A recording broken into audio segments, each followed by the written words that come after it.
একটা এমন বাড়ি আছে যেখানে যারা যারা থেকেছে কেউ বাঁচেনি, কেউ এমন ধরনের স্বপ্ন পেত যেগুলো তাদের বাস্তবে বাঁচতে দিত না। এই বাড়ির নাম মনোরে হাউস, পৃথিবীর সবচেয়ে অভিশপ্ত বাড়ি। পৃথিবীতে এমন কিছু জায়গা আছে যেগুলো নিজেরাই এক অদৃশ্য অন্ধকার শক্তির মধ্যে বন্দী, যেখানে গেলে মানুষ বদলে যায় আর অনেকেই ফিরে আসে না কখনো। মনোরে হাউস যাকে বাইরে থেকে দেখলে একদম সাধারণ পুরনো আমেরিকান বাড়ি মনে হয়, কিন্তু এটা বোঝা যায় না যে এর ভেতরেই লুকিয়ে আছে এমন কিছু রহস্য যেটা আজও কেউ ব্যাখ্যা করতে পারেনি। যারা এখানে থেকেছে তাদের জীবনে ঘটেছে অদ্ভুত সব ঘটনা। কেউ শুনেছে কারো চিৎকার কান্না, কেউ দেখেছে অদ্ভুত রকমের ছায়া, আর কেউ হঠাৎ পাগল হয়ে গেছে, আবার কেউ হুট করে মারাও গিয়েছে। যদি আপনি সেখানকার স্থানীয় পুলিশ স্টেশনে গিয়ে তদন্ত করেন তাহলে দেখবেন সেখানের পুলিশ ফাইলগুলোতে এমন ধরনের রহস্যজনক মৃত্যু আছে যেগুলোর কোনো কারণ খুঁজে পাওয়া যায়নি। প্যারানরমাল টিম বলেছে এটা নাকি একটা portal to the other side. কিন্তু আসলে এই বাড়ির সত্যিটা কি? এই বাড়িটা কি সত্যি অভিশপ্ত, কোনো আত্মার, নাকি কোনো সাইকো কিলারের, নাকি কোনো মানুষের ভুলভাল গুজব? আজকের ভিডিওতে আমরা এইসবই জানবো।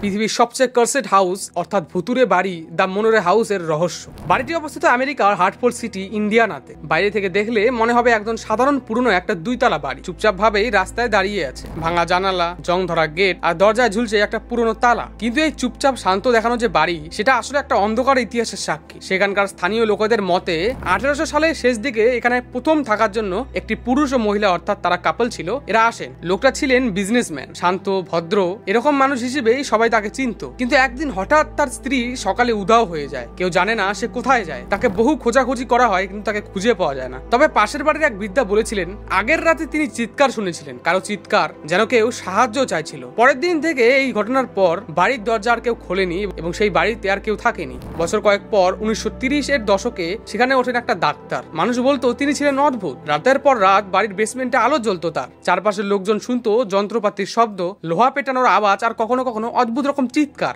কেউ জানতো না তিনি নিচে করতেনটা কি, কিন্তু তিনি হঠাৎ একদিন হারিয়ে যান। কোনো খোঁজও মেলে না তার। বহু বছর পরে বাড়িটা যখন আবার মেরামত হচ্ছিল, শ্রমিকরা কাজ করতে গিয়ে পায় মানুষের হাড়। কিছু হাড় ছিল পোড়া আর কিছুটা কাটা অবস্থায়। তখন থেকেই লোকজন এই বাড়িকে ডাকা শুরু করে the demon house of Hartford city. এই মনোরে হাউস একটা সাধারণ দেখতে পুরনো বাড়ি মাত্র, কিন্তু এই বাড়িতে যতবার কেউ থেকেছে কিছু না কিছু ঘটেছে, সবসময় অদ্ভুত, ভয়ঙ্কর আর ব্যাখ্যাহীন কর্মকাণ্ড। 1993 সালের ঘটনার আগে একটা ঘটনা ঘটেছে আর একটা পরিবারকে নিয়ে, অর্থাৎ 1990 সালের দিকে একটা পরিবার ওই বাড়িতে আবার ওঠে। সবকিছু প্রথমে ঠিকঠাকই ছিল, কিন্তু মাত্র 1 সপ্তাহের মধ্যেই শুরু হয় অত্যাচার। এক রাতে হঠাৎ ঘুম থেকে উঠে ওদের বাচ্চা চিৎকার করে বলে যে মা, বাইরে একটা জানালা দিয়ে লোক দেখা যাচ্ছে। কিন্তু সেই জানালা ছিল 2য় তলায়, বাইরে কিছু থাকার কোনো সম্ভাবনাই ছিল না। সেই রাতের পর থেকে বাড়ির ভেতরে শুরু হয় একের পর এক অদ্ভুত ঘটনা। রাতে পায়ের শব্দ, বন্ধ ঘরে দরজা খুলে যাওয়া, আয়নায় হঠাৎ কোনো কিছুর ছায়া দেখা। এরকম সব অদ্ভুত ঘটনার পর মাস 2-এর মধ্যেই পরিবারের সবাই মানসিকভাবে ভেঙে পড়ছিল। তারা বলে তাদের এটা মনে হয়েছিল যে কেউ বা কিছু তাদের সাথে সবসময় ছিল।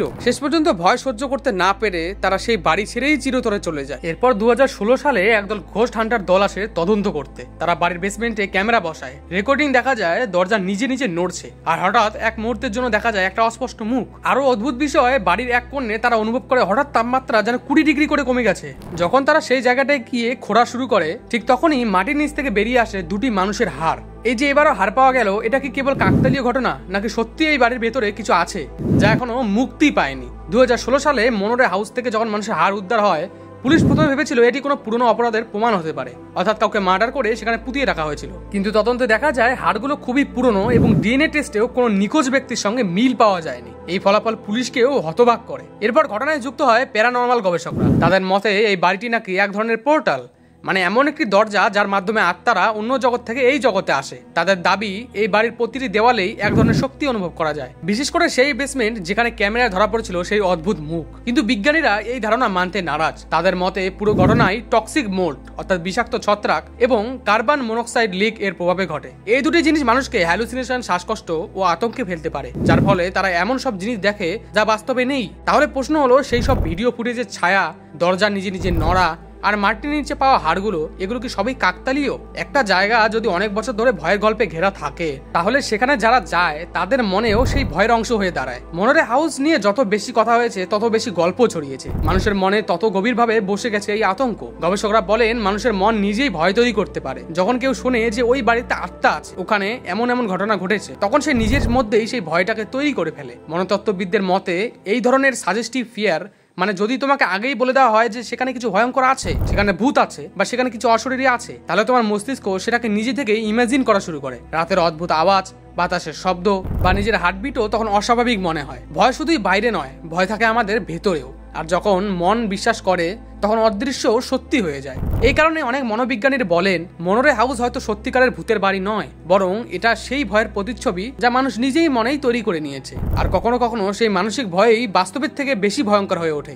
আজও মনোরে হাউস খালি পড়ে আছে। ইন্ডিয়ানার এক নিরিবিলি শহরের কোণে অন্ধকারে ঢাকা সেই পুরনো বাড়িটা এখন কেবল ইতিহাসের অংশ নয়, এক অমীমাংসিত রহস্যে ঘেরা। জানালার ভাঙা কাচে বাতাস ঢোকে, দরজার ফাঁক দিয়ে শুকনো পাতা উড়ে যায়। কিন্তু যারা রাতের বেলা দিয়ে ওই রাস্তায় যায়, বাড়ির দিকে তাকায় এবং তারা বলে যে বাড়িটার ভেতর থেকে নাকি কখনো কোনো পায়ের শব্দ শোনা যায়, কখনো কখনো যেন কেউ ধীরে ধীরে সিঁড়ি বেয়ে নামছে, আবার কখনো হালকা একটা আওয়াজও আসে। অনেকে সাহস করে ভেতরে ঢোকার চেষ্টা করেছে ঠিকই, কিন্তু খুব কম মানুষই সেখানে রাত কাটাতে পেরেছে। কেউ বলেছে তাদের মনে হয় কেউ যেন তাদের উপর নজর রাখছে, আবার অনেকে মনে করে এসব মানুষের কল্পনা, এক মানসিক বিভ্রম যা গল্পের প্রভাবে তৈরি হয়। কিন্তু প্রশ্নটা এখনো রয়ে গেছে, মনোরে হাউস সত্যি কি অভিশপ্ত, নাকি মানুষের ভয়, বিশ্বাস আর কল্পনা মিলে তৈরি করেছে এই গল্পের ভয়ঙ্কর চেহারা? তুমি কি বিশ্বাস করো সত্যি কি কিছু জায়গা অভিশপ্ত হয়, নাকি আমরা নিজেরাই সেই ভয়কে জন্ম দেই? যাই হোক, আজকের ভিডিও এই পর্যন্তই। ভিডিওটি যদি ভালো লেগে থাকে তাহলে অবশ্যই ভিডিওতে একটি লাইক দিয়ে চ্যানেলটিকে সাবস্ক্রাইব করা ভুলবেন না। এবং আপনার কি মনে হয় মনোরে হাউস বিশ্বের সবচেয়ে ভয়ঙ্কর বাড়ি, নাকি এর ছাড়াও আরো অনেক ভয়ঙ্কর কিছু আছে? কমেন্টে অবশ্যই জানাবেন।